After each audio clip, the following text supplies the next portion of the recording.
Ya, terima kasih. Saya akan mencoba lebih cepat supaya nanti bisa ada waktu untuk diskusi lebih banyak.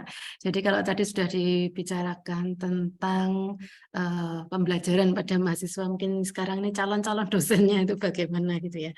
Histologi pada pendidikan S2. Nah ini dipaparkan tadi pagi oleh Ketua KIBI, ini adalah anggota-anggota KIBI yang memiliki prodi S2 MIB begitu. Dan ternyata saya mencoba untuk menghubungi beberapa staf dari masing-masing universitas ini, yang terutama staf yang mengampu histologi, yang mengampu bidang histologi, tapi saya belum mampu untuk berbicara dengan semua universitas yang ada. Jadi apa yang akan saya kemukakan di sini nanti hasil juga dari pembicaraan atau diskusi wawancara dengan beberapa staf dan juga mantan mahasiswa begitu, bagaimana mereka belajar histologi dan bagaimana mereka menerapkan ilmunya pada tugas sebagai dosen dan peneliti di bidang histologi. Tapi karena saya juga metodenya yang kemarin itu masih belum standar gitu, jadi nanti saya tidak akan membicarakan masing-masing detail masing-masing institusi gitu ya. Jadi secara umum saja akan saya bicarakan. Nah, ini yang pada histologi pada program studi magister ilmu biomedik, ini ternyata ada yang punya minat histologi sendiri atau kadang-kadang minatnya itu digabung minat anatomi histologi, tapi banyak juga ini yang tidak ada minat khusus histologi. Jadi kelihatannya yang mungkin lebih lama ya, lebih kuno gitu, lebih kuno prodi S2-nya itu masih punya prodi minat histologi atau anatomi histologi, tapi mungkin yang baru-baru ini sekarang malah justru tidak ada lagi minat khusus histologi gitu. Kemudian mata kuliahnya itu mata kuliah histologi lanjut yang mengajarkan histologi seperti S1 tapi ditingkatkan lebih dalam lagi. Itu ada yang memberikan, ada yang digabung dengan mata kuliah lain jadi masuk ke dalam satu mata kuliah lain begitu. Tapi ada juga yang tidak memberikan lagi karena dianggap sudah cukup di prodi S1 dan karena mereka juga peminatannya memang tidak khusus pada minat histologi, jadi mereka tidak ada lagi mata kuliah histologi tersendiri gitu. Untuk mikroteknik ada yang memberikan khusus, tapi ada juga yang digabung dengan mata kuliah teknik riset biomedis gitu. Nah ini alumninya saya rasa ini sebagian besar masih staf pengajar. Ini saya juga tidak memiliki data yang akurat tentang ini, tapi kalau dari yang ada di Universitas Gadjah Mada sendiri, sebagian besar masih menjadi alumninya nanti masih menjadi staf pengajar, baru sebagian kecil yang menjadi peneliti dan juga ada yang berprofesi lain. Gitu. Yang di klinik misalnya ada yang spesialis misalnya juga ada ya, tapi lebih sedikit. Kompetensi dosen histologi. Nah, ini yang tadi pagi juga sudah dibicarakan oleh Dr. Aulia. Ini zaman dulu itu ada yang sebelum ahli histologi dan ahli histologi konsultan. Zaman dulu itu ada yang namanya brevet. Ini ya, saya juga tidak tahu kenapa ini katanya dari mana ya. Ini mungkin dari bahasa Belanda mungkin ya. Jadi zaman dulu pernah tahun 80-an awal itu guru-guru kita, guru-guru kami ya, itu mereka mendapatkan brevet histologi, jadi yang sudah pengalaman mengajar histologi berapa tahun begitu.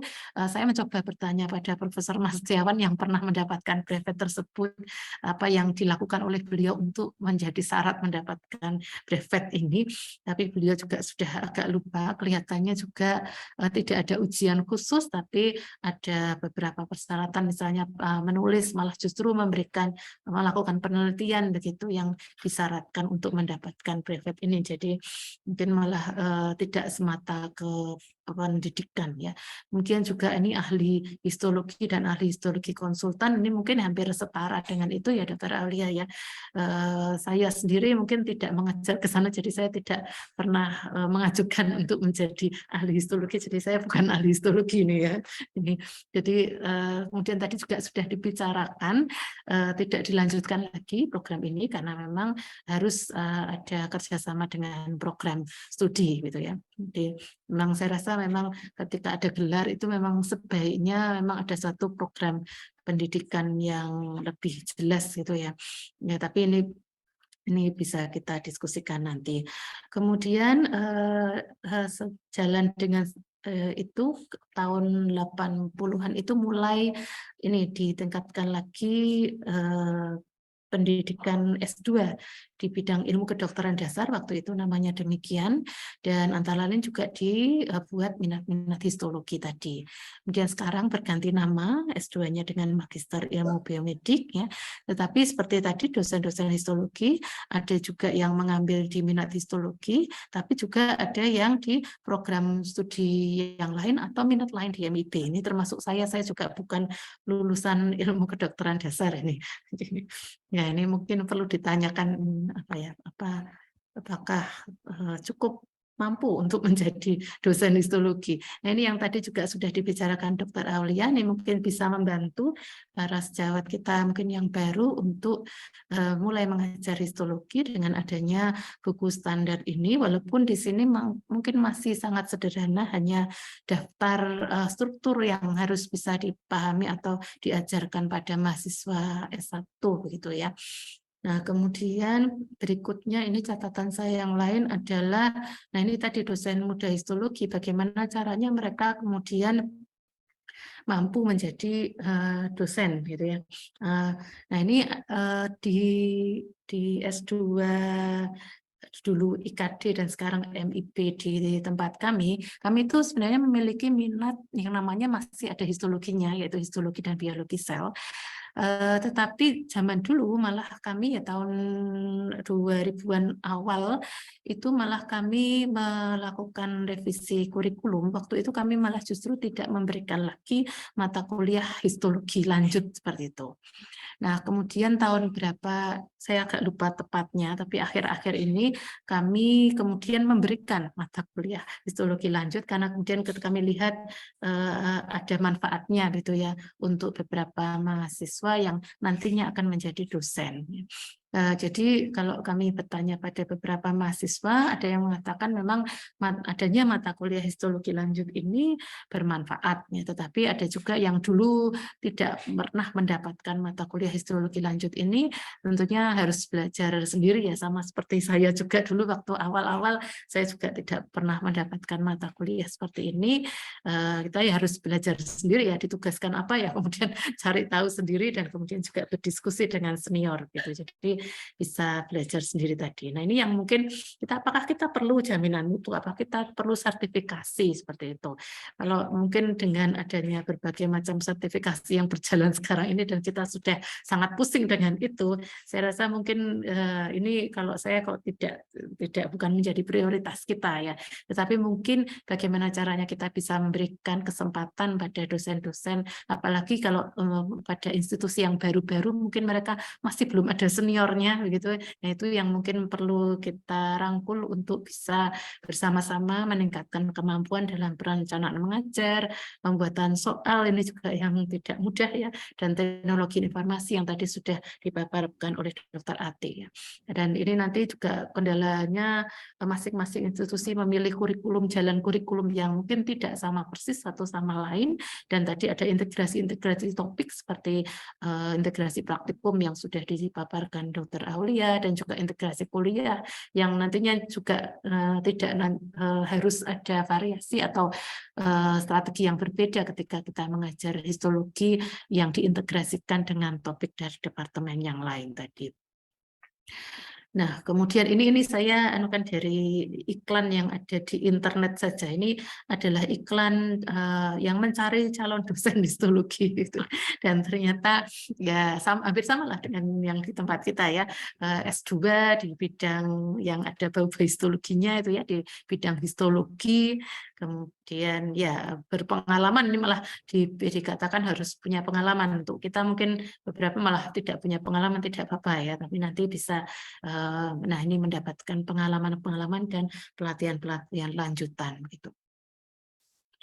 Nah ini sekarang di bidang penelitian ini maaf, di bidang penelitian.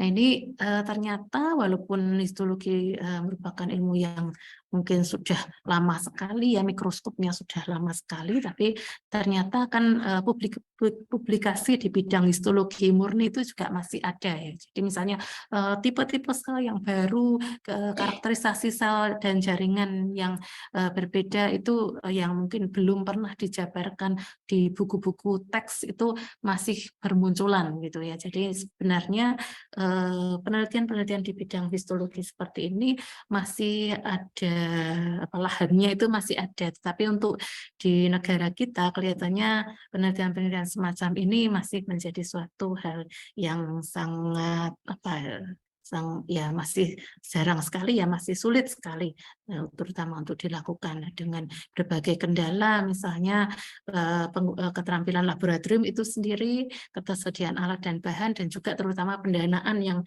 mungkin masih belum belum memiliki visi bahwa penelitian dasar itu nantinya bisa bermanfaat untuk ekonomi juga ya. Tadi seperti sudah dikatakan oleh Ketua KIPI tadi, sebenarnya riset-riset di bidang biomedis itu nantinya ketika kita tekuni dan kita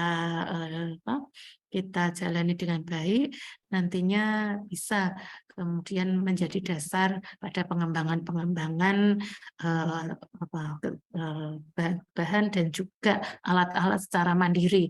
Yang sekarang ini mungkin kita lebih banyak ambil di tengah-tengah ya, yang sudah dikembangkan orang lain di tengah, baru itulah yang kemudian diberi pendanaan untuk bisa dikembangkan supaya menjadi lebih cepat. Tapi apa yang kemudian dikembangkan dari dasar oleh kita sendiri itu sekarang saya rasa juga masih sangat terbatas. Topik penelitian misalnya ya tadi ya, topik penelitian yang di bidang lain, yang terapan di bidang lain seperti pengembangan obat itu biasanya mendapatkan pendanaan yang lebih besar, sehingga kemudian menjadi kendala bagi kita juga untuk menekuni histologi dasar. Tapi sebenarnya juga tidak apa-apa, kita juga bisa membantu sebenarnya pengembangan-pengembangan di departemen-departemen yang lain. Dan ini yang beberapa masalah yang juga dikemukakan beberapa sejawat adalah mikroteknik ini digunakan dan diajarkan oleh peneliti di departemen yang lain, bahkan sampai ke mana peternakan, kemudian juga teknologi pertanian itu juga banyak yang kemudian pengembangannya ya itu juga bisa menggunakan. Nah ini yang kemudian menjadi kendala juga karena kita tadi belum memiliki standar dan sertifikasi, itu maka kita masih mungkin tidak dianggap sebagai ahli dalam hal ini. Jadi mungkin yang lebih dianggap sebagai ahli adalah ahli patologi ya, yang jadi biasanya kalau histologis kita lihat di kamus-kamus itu lebih mengacu pada patologi, sementara kalau SDM kita sendiri itu belum banyak yang benar-benar memiliki kemampuan sebagai ahli patologi tadi. Nah, jadi di sini mungkin hal-hal yang tadi sebenarnya ini rangkuman apa yang sudah dibicarakan tadi pagi juga, itu mungkin kita dari PAI juga dan bekerja sama dengan Prodi nantinya bisa melakukan identifikasi kebutuhan, identifikasi tenaga ahli, dan tadi yang sudah juga dikemukakan oleh Dr. Aulia, kita mungkin nanti bisa membuat semacam jadwal pelatihan-pelatihan supaya tidak saling bersaing begitu ya, tapi bisa saling melengkapi. Kemudian juga nanti sumber-sumber belajar seperti itu mungkin bisa kita kembangkan bersama, yang sekarang ini komunikasinya juga masih perlu kita tingkatkan, yang nantinya mungkin bisa kita menghasilkan produk-produk yang bermanfaat bagi kita semua. Ya, saya rasa itu saja dulu Bu Desi, ini kesimpulannya saya rasa sudah bisa dipahami oleh kita semua. Jadi intinya nampan kolak serabi meningkatkan kolaborasi. Terima kasih.